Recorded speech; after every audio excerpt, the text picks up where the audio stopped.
بسم اللہ الرحمن الرحیم۔ السلام علیکم۔ ملک کے اندر چند دنوں سے جو سیاسی گہمہ گہمی ہے اور اس کے نتیجے میں جو ایک ہیجان کی کیفیت پیدا ہو گئی ہے اور جو سیاسی درجہ حرارت ہے وہ بہت عروج کو پہنچ چکا ہے۔ بدقسمتی یہ ہے کہ جو ہماری سیاسی قیادت ہے دونوں طرف کی، اس کے اندر ابھی یہ شعور نہیں آیا کہ سیاسی درجہ حرارت کو ایک حد میں رکھنا چاہیے، اور اگر یہ وہ حد پھلانگ جائے تو پھر معاشرے کے اندر انتشار پیدا ہوتا ہے، انارکی پیدا ہوتی ہے، اور لوگ آپس میں گتھم گتھا ہوتے ہیں اور ایک دوسرے کے گریبان میں ہاتھ ڈالتے ہیں، اور یہ صورتحال ظاہر ہے کہ کسی بھی جمہوری معاشرے کے لیے یہ ٹھیک نہیں ہو سکتی۔ کسی بھی معاشرے میں اور خاص طور پر پارلیمانی جمہوریت میں عدم اعتماد کی تحریک یہ کوئی انہونی بات نہیں ہے۔ آپ اپنے پڑوس بھارت کی مثال لے لیں، کئی دفعہ وہاں پر عدم اعتماد کی تحریکیں پیش ہوئی ہیں، کامیاب بھی ہوئی ہیں، اور اس کے نتیجے میں حکومتیں بدلتی رہتی ہیں۔ یہ خالصتاً ایک جمہوری عمل ہے۔ ہمارے ملک میں بھی اس سے پہلے تحریک عدم اعتماد پیش ہوتی رہی ہے۔ اس کی ایک واضح مثال تو 1988 میں محترمہ بے نظیر بھٹو شہید کے خلاف جو تحریک عدم اعتماد ہے وہ پیش ہوئی، اور انہوں نے بڑی سیاسی اسپرٹ کے ساتھ اس کا مقابلہ کیا۔ اگرچہ وہ ناکام ہوئی، لیکن انہوں نے اس کو ایک سیاسی اور جمہوری عمل کا حصہ سمجھا، اور جہاں تک مجھے یاد پڑتا ہے اس وقت قومی اسمبلی کے اسپیکر مرحوم معراج خالد تھے۔ انہوں نے بھی بڑی وزاداری کے ساتھ اور بڑی خندہ پیشانی کے ساتھ اور بڑے کھلے دل کے ساتھ، اگرچہ وہ پیپلز پارٹی کے تھے، اس تحریک کو نہ صرف یہ کہ نبھایا، اس کو انجام تک پہنچایا، اس پہ ووٹنگ کرائی، بلکہ ایک تاریخ اس لحاظ سے رقم کی۔ موجودہ تحریک عدم اعتماد کو ہم دیکھیں تو اس میں ہمیں نظر آتا ہے کہ پی ٹی آئی نے اس کو ایک خواہ مخواہ ایک بیرونی سازش کا ایک رنگ دے دیا، جس کے لیے ان کے پاس کوئی ٹھوس بنیاد ابھی تک تو سامنے نہیں ہے۔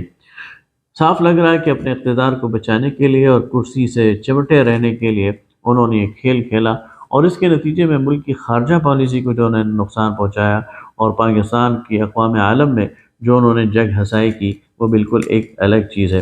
اور خدا نہ خواستہ اگر ورژن وہی ہے جو پی ٹی آئی نے پیش کیا، تو یہ تو اور بڑی خطرناک بات ہے کہ پاکستان جو ایک نیوکلیئر سٹیٹ ہے، کیا اس کی حکومت اتنی آسانی سے بدلی جا سکتی ہے؟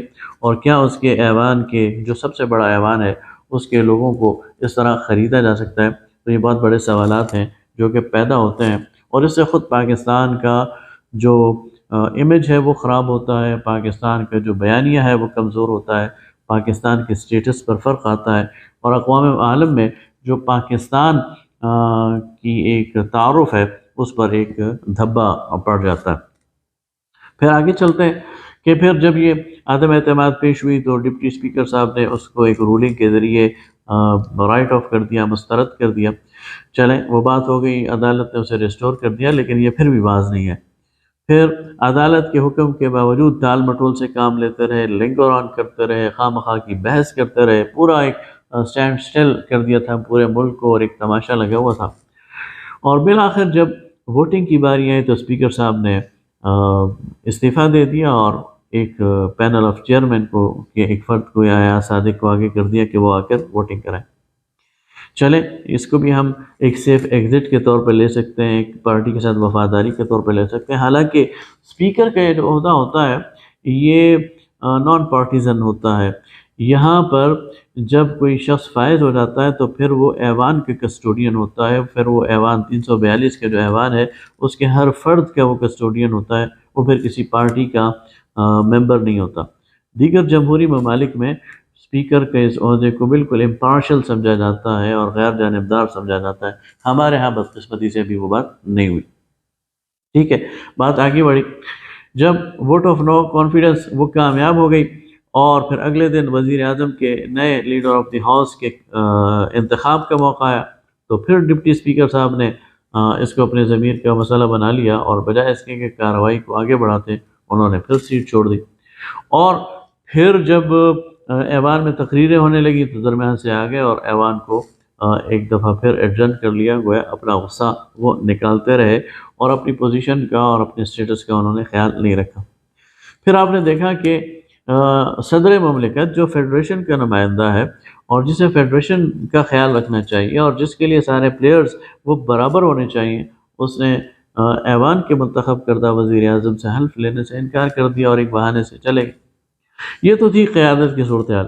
کارکنان کی فرنٹ پر دیکھیں اور کارکنان کے نقطہ نظر سے دیکھیں تو اسی سوشل میڈیا پر ہمیں نظر آیا ہے کہ کارکنان آپے سے باہر ہو گئے اور انہوں نے آرمی کے خلاف ایک پروپیگنڈا شروع کر دیا ہے، انہوں نے جوڈیشری کے خلاف ایک پروپیگنڈا شروع کر دیا ہے، انہوں نے پاکستان کے پاسپورٹ جلانا شروع کر دیے ہیں، انہوں نے پاکستان کے جھنڈے جلانا شروع کر دیے اور انہوں نے پاکستان سے لا تعلقی کا اظہار کرنا شروع کر دیا ہے۔ بعض خواتین ایسی آئیں جنہوں نے کھلم کھلا گالیاں دیں اور پاکستانی قوم کو بغیرت کا۔ تو یہ حکومتیں تو آنی جانی ہوتی ہیں۔ اور پھر آپ نے دیکھا کہ میریٹ ہوٹل میں ایک اور سانحہ ہوا کہ 2-3 MNAs کے ساتھ کچھ لوگوں نے، ایک بزرگ نے ان کے ساتھ ایک تلخ کلامی کی اور پھر کے جو نتیجہ نکلنا تھا وہ سب کے سامنے۔ تو بدقسمتی یہ ہے کہ ہمارے ہاں پولیٹیکل میچورٹی نہیں ہے، ہمارے ہاں ابھی تک یہ نہیں سمجھا جا رہا کہ اصل چیز تو سیاست ہے۔ سیاست میں انسان کبھی حکومت میں آتا ہے اور کبھی وہ پوزیشن میں آتا ہے، لیکن اپنے رکھ رکھاؤ کو، اپنے ڈیکورم کو، اپنے اخلاق کو وہ نہیں چھوڑتا۔ جمہوری معاشروں میں ہمیں نظر آتا ہے، اسلام ہمیں اس کی سب سے زیادہ تاکید کرتا ہے۔ حکومت تو آنی جانی ہوتی ہے، آج حکومت ہے کل نہیں ہوگی، لیکن آج کوئی جو حکومت میں ہو کل اپوزیشن میں ہوگا، کل جو اپوزیشن میں ہو آج حکومت میں ہوگا۔ یہ ایک چکر تو لگا رہے گا اور قرآن بھی اس کے بارے میں کہتا ہے وَتِلْكَ الْأَيَّامُ نُدَاوِلُهَا بَيْنَ النَّاسِ۔ لیکن انسان کو اپنے اخلاق کو نہیں چھوڑنا چاہیے، انسان کو اپنے ڈیکورم کو، وقار کو نہیں چھوڑنا چاہیے، سنجیدگی کو نہیں چھوڑنا چاہیے۔ اور یہ جو ہمارے ہاں کی جو سیاسی درجہ حرارت کی ایک بہت بڑی ایک تلخی آ گئی اور سیاسی درجہ حرارت بہت بڑھ گیا ہے، اس کو مٹانے کا اصل کردار وہ قیادت کا ہوتا ہے۔ قیادت ہی انہیں اپنے کارکنان کی تربیت کرنی ہوتی ہے۔